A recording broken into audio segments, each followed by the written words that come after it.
Thank you so much for tuning in to Common Ground. My name is Ryan Keaton, and I'm the student pastor here at First Baptist Church, Lexington. Tonight's message is taught by one of our college leaders, Jon Bingham, entitled, I Will Serve. And this message is in our overall series, Be the Difference, Moving from Intention to Action.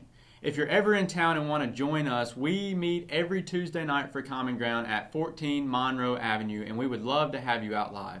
So here's the message by Jon Bingham, I Will Serve. So we started a series a few weeks ago on I Will. We went through a few different messages on that, and we're kind of coming up on one tonight that I'm pretty excited about because serving is something that I have a real passion for and something that I really like to talk about. So we're going to be talking about moving from self-service to full service. Everybody see that picture on the top of your deal there? Does anybody know what that is? Yeah, that's an old gas station, right? Now, is anybody in here old enough to know or remember when a gas station was full service? Anybody? Carrie, you're old enough to know that? Have you ever went? I'm talking full service. I'm not talking about half service like we just pump the gas. I'm talking full service. Okay. Full service. Okay. So I'm going to date myself as I always do when I speak. No, not like Swifty. Better than Swifty. No, full service. Way better than Swifty. So when I was growing up, where the Allstate office is, across from Crossroads Building Supply, you're going downtown by the Days Inn, and that whole Allstate Advanced Insurance, that actually used to be the Gulf service station. Gulf doesn't exist anymore, but that was the name of that station. And I can remember many a time going to that with my grandparents because they loved to get their gas at the Gulf. The Gulf was the only place you could get your gas. But it was a full service station. So when you pulled up to the pump, the guy would come out, he would start pumping your gas, he'd check your oil, he'd check all your fluid, he'd replace your windshield wiper fluid, okay? Check the tire pressure, air in all your tires, wash your windshield, and then finish up, and you never had it. Full service. How long did that take? You didn't pay any extra. How long did that take? He would normally be done by the time the gas pump got back. Yeah. So, you see, that's what we call full service. Now, y'all never experienced that because all y'all got was a Swifty, which you paid 3 cents more for somebody just to pump the gas, which was kind of a rip-off. But that was full service. And unfortunately, what we've seen is, over the years, what's happened is we became, we think we can do everything better ourselves, right? We think we're better self-serving than full service, but it's really not the case because, a lot of y'all probably wouldn't even know how to change or check your oil. Well, Ashley does. My wife, probably not. Okay, anyway. So we're going to look at a couple different passages tonight about serving. So I'm just going to start out here. What does serve others mean to you? Anybody? Open discussion. What does that mean? We don't all have to talk about it. Or we don't have to talk about it. I mean, it's fine with me, but I'll just stand here all day. Putting somebody else's needs before your needs. True. Service-oriented industry. I mean, we've got some nurses in here, right? You're serving people. Right? Anybody ever waited tables, been a waiter, waitress, anything like that? That's service, right? Action. That's right. So what we're going to see here tonight is how we can kind of switch ourselves from this mindset of being self-service and worrying only about our own self and putting our own needs and things of that nature ahead of other needs and other people, to try to readjust our priorities to focus more on others instead of ourselves. We're going to be in two separate points of passage tonight. We're going to start out in Matthew 20, verses 20 through 28, and we're going to flip over to Philippians as we close out. But we're going to start in Matthew, verse 20. Now I'm going to go ahead and read the first 4 verses here, and then I'll kind of go back and talk a little bit about it. It says, Then the mother of Zebedee's sons approached him with her sons. She knelt down to ask him for something. What do you want? He asked her. She's talking to Jesus, of course. Promise, she said to him, that these 2 sons of mine may sit, one on your right and the other on your left in your kingdom. But Jesus answered, You don't know what you're asking. are you able to drink the cup that I am about to drink? We are able, they said to him. He told them, you will indeed drink my cup, but to sit at my right and left is not mine to give. Instead, it belongs to those for whom it has been prepared by my Father. So let's talk about this a little bit right here. So as we see here, Matthew refers to these as Zebedee's son. Now, does anybody know who Zebedee's sons are? All right. Matthew's kind of trolling these two dudes at this point because he's not really happy with what's going on here. Zebedee's sons are actually John and James, the disciples John and James. What you've got going on here is John and James were obviously two of the 12 disciples, and Jesus had promised all the disciples that each one of them would be on the throne to rule over different parts of Israel. But James and John were kind of in Jesus' inner circle. If you've ever been through any studies, we went through a mid-study one time that talks about like having a group, like a group of 12 friends or whatever. But anytime you're in a group like that, there's always 2 or 3 people within your group that you just kind of naturally gravitate to a little bit more. You can probably think about your own friend group, whether it be 6, 7, 8 people, but there's always a couple people that you just gravitate towards a little bit more. Right? So Jesus kind of had an inner circle of people that was James, John, and Peter. And what's happened here is Peter has kind of fell out of favor with Jesus. One of the many times that Peter's fallen out of favor with Jesus, right? He always seemed to be stumbling and messing around. So James and John have seen an opportunity here. They've seen the opportunity that they've got to go forward and kind of put themselves above all the other disciples. They're going to go forward and say, we've got a chance here to kind of work our way up, putting ourselves ahead of everybody else. And what I find interesting about it is that their way of going about this is they brought their mother along. Now, can you imagine the 12 disciples and them trotting in their mom here and saying, hey, Mom, go over there and talk to Jesus for us. Tell him that you want us propped up a little bit. He'll be nice to you, right? He'll do better with you than he will with us, right? I mean, I just can't believe, we all got a mother like that. My mother's like that. Now, if it was me, I wouldn't have, even if I didn't ask her, she'd still go. Because that's just, she's crazy like that. But, let's just be honest. Some people have got crazy mamas, right? It's just the way it is. Anyway, so they kind of get this idea, like, we're going to just roll Mom in here, and she's going to bring us up, and she's going to help us get this. And Jesus kind of looks at her, and he says, do you even know what you're asking me for? Do you even really understand what you're asking?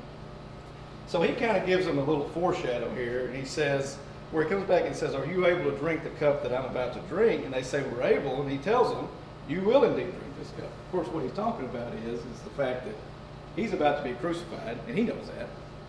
And he knows that because they're going to follow him, eventually they're going to face the same judgment he faces. And he's trying to make them realize here that, hey, you know what? What y'all are asking for, it really makes no sense. You don't understand. You don't have a full gravity of what's actually going on, and you're really kind of messing everything up here. So we see our first point here that what he's talking about in serving others moves you from selfish to selfless.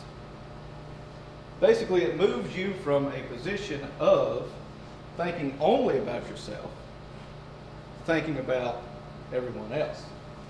So what prevents us from putting others before ourselves? Anybody?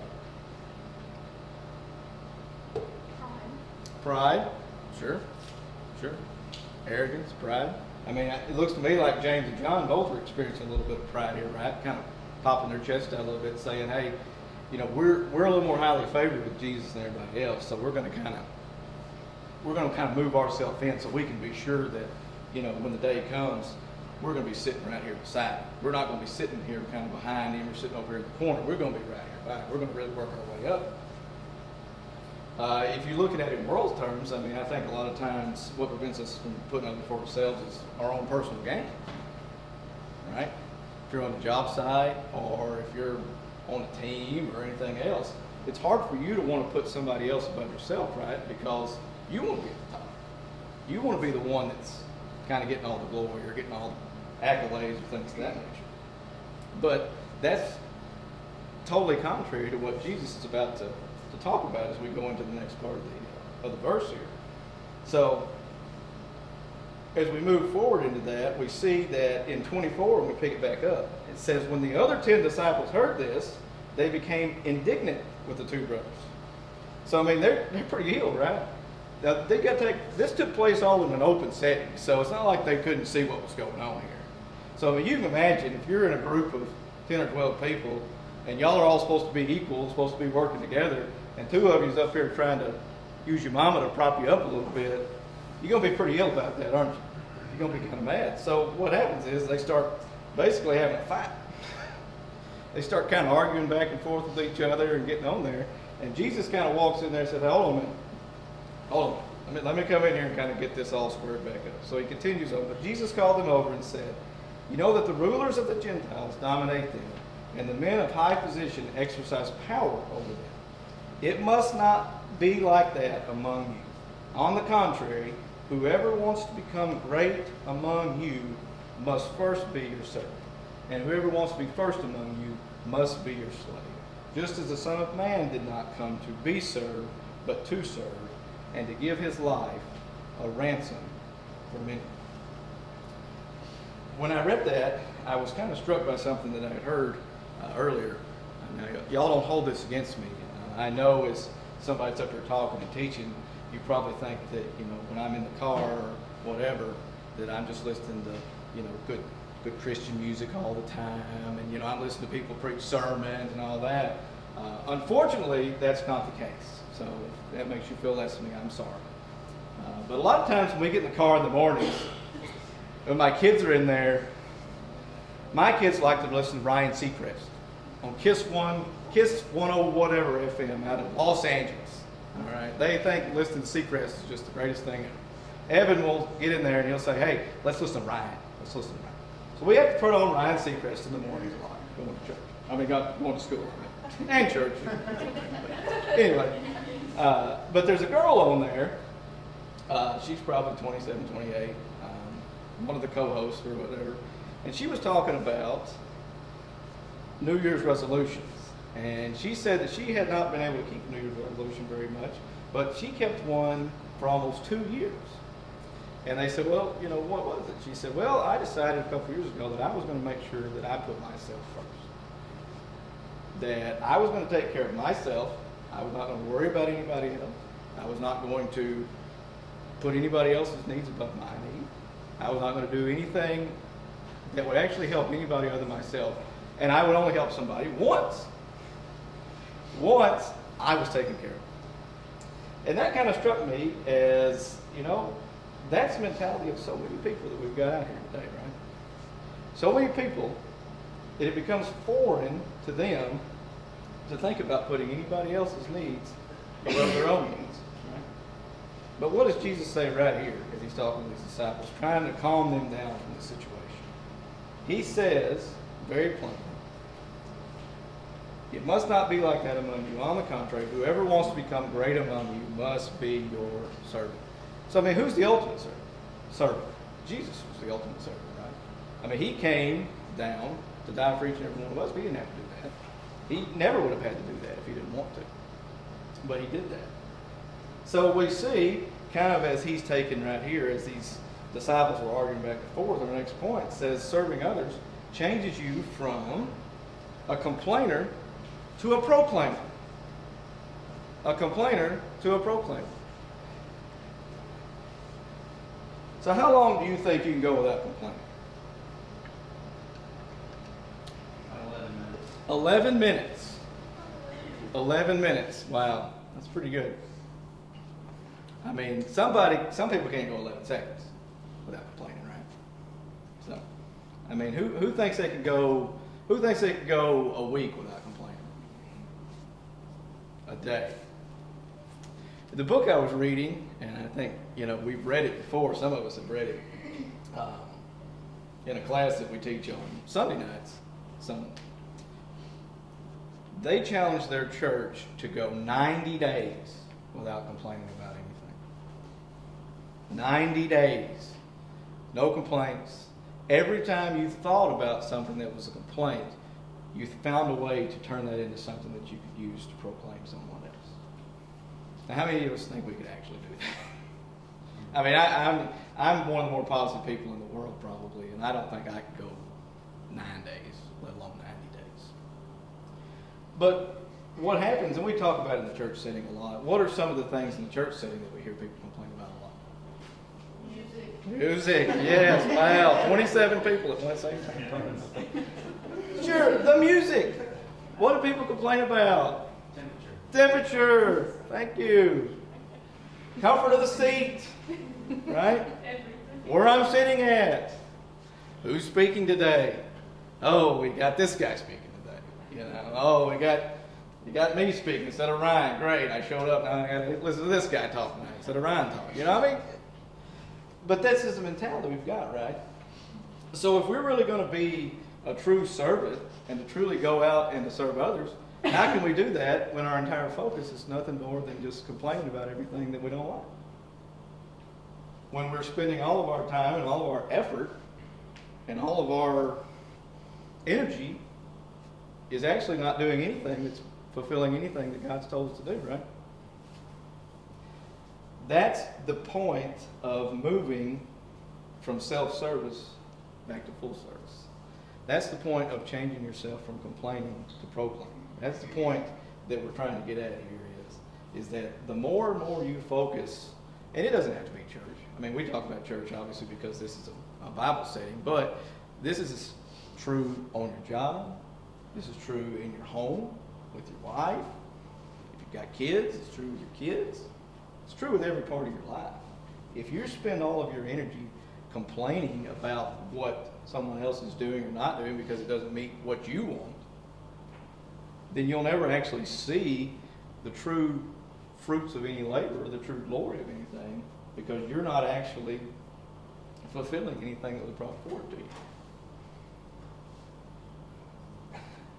I struggled about, some of these different things about whether to say, what you say, what you don't say.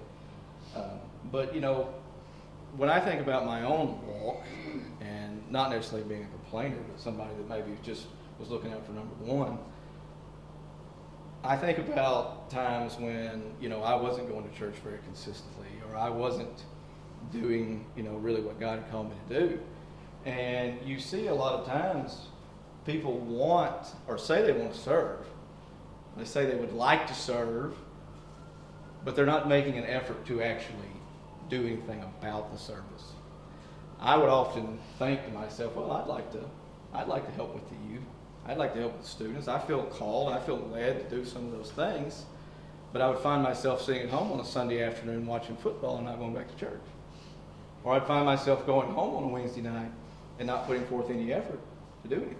Or sitting in a class on Wednesday night that I was really not getting anything out of because that was more self-serving to me because I was like, well, if they want me to help them, they'll ask me. If they want me to help, well, they'll come to me. And it's just not the case. We have to remove that from our mindset, and we have to realize that if we truly want to fulfill the walk that God has laid out in front of us and for us, we've got to put ourselves out there to serve others at every different level. And then when you see that, the opportunities will start to come. I didn't get an opportunity to speak in here just on a whim. It's because I've been walking slowly, trying to serve a little more and a little more and a little more. And it's the same way with all of our lives. The more serving you will do, the further along God will take you. And the further along you'll get to where He really wants you to be. So that's a challenge for you as you go forward. Try to think about your complaining or think about just your own self-serving needs and how you can adjust that and use that to in turn proclaim what God's doing for you and to share that energy or that love or the gift or the talent or whatever you've got with other people. We'll flip over to Philippians now. If you're following along on the sheet, it's on the back. What a great passage right here. I love the book of Philippians, one of my favorites. 4 short chapters. You can read it all in about 15 minutes. Read it every day in about 15 minutes if you want to. But we see Paul here, the ultimate servant to me after Jesus passed away. Paul giving nothing for the rest of his life but serving others and serving the message of the church to spread that to all these different areas, right? So what we have to understand here is that as Paul's writing this, he's sitting in a jail cell in Rome. And he doesn't know from minute to minute whether or not he's going to be let out the door or he's going to be executed. I mean, he's every day while he's awake, any minute it can go one or two ways. He can be left out the door or he can be executed. But during this letter, he writes in here 14 times about the joy in his heart as it's related to service. And that's our last point before I read this, is serving others creates the basis of joy in your life. It does. Let's read it and then I'll come back and talk about it a little bit more. If then there is any encouragement in Christ, if any consolation of love, if any fellowship with the Spirit, if any affection and mercy, fulfill my joy by thinking the same way, having the same love, sharing the same feelings, focusing on one goal. Do nothing out of rivalry or conceit, but in humility consider others as more important than yourselves. Everyone should look out not only for his own interest, but also for the interest of others. Make your attitude that of Christ Jesus, who, existing in the form of God, did not consider equality with God as something to be used for his own advantage. Instead, he emptied himself by assuming the form of a slave, taking on the likeness of men, and when he had come as a man in his external form, he humbled himself by becoming obedient to the point of death, even to death on the cross. For this reason, God highly exalted him and gave him the name that is above every name, so that at the name of Jesus every knee will bow, of those who are in heaven and on earth and under the earth, and every tongue should confess that Jesus Christ is Lord, to the glory of the Father. Just a great passage of Scripture. I mean, something that you should really read every day almost, just to kind of get you going today. But how many in here have ever been on a mission trip of any kind? I'm talking, when I say mission trip, I mean, you can be going Mission Lexington across the street, you can be going somewhere else in the state, across states, overseas, or whatever. A lot of you have, right? What's the one thing you always hear people talk about when they come back? How much joy they got from going on that trip, right? You still remember it right now, even as you're sitting here thinking about it. You know, we think about when you were in Brazil, or think about when you were serving down the street at the trailer park. Think about when you were in another state serving. You always come back and you've just got that energy and that joy about you, where you're so humbled by what you got to do, and you never felt like it was work. It just felt like it was just something that it made you excited, right? And what's the common theme that you always have when you go on a mission trip? You're serving everybody else, right? You're not serving your own needs. Because most of the time, the conditions are not great. A lot of times you're staying somewhere that's not very nice. You're eating food that's not very good. You're up till 2 in the morning. You're getting back up at 6. The conditions that if you're at home, you're like, man, this stinks. This is no good.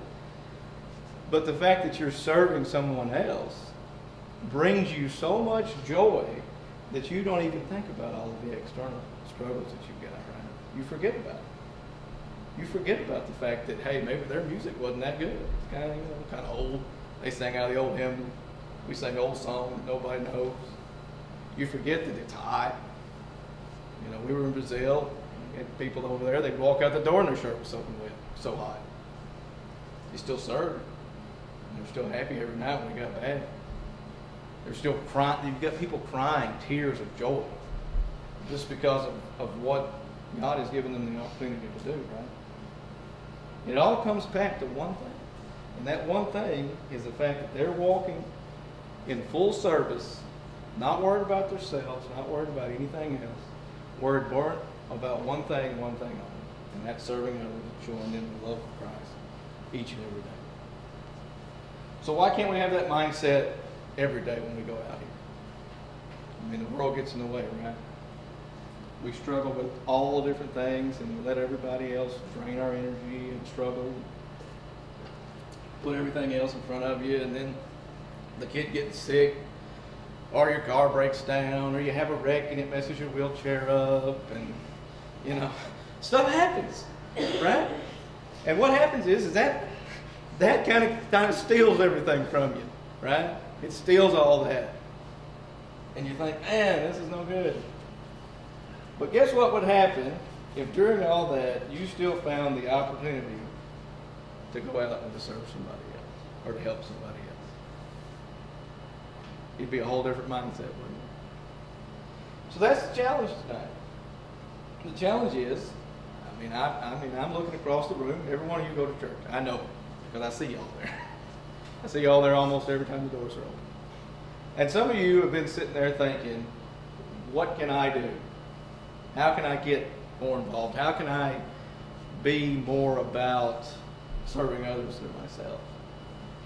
And my response to that, and the same response that I would have if we were in this setting or if I was talking to you one-on-one, is you're going to have to get up and you're going to have to move towards whatever that service that you feel led to and actually move into it. I'm going to tell you, Ryan over here, he loves volunteers. He'll take all the volunteers he has.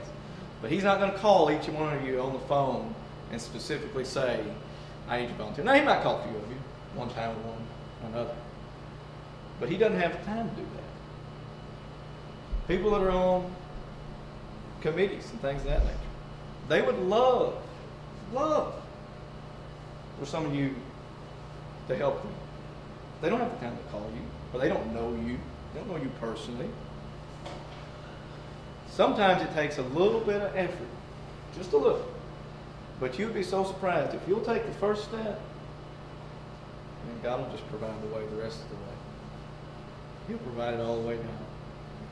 When I surrendered the ministry, that's one thing Clay told me. He said, God will provide the entire path for you, and He'll light it up. But He will not light a bit of it up until you take the first step into the light. And that's the same way with all of you.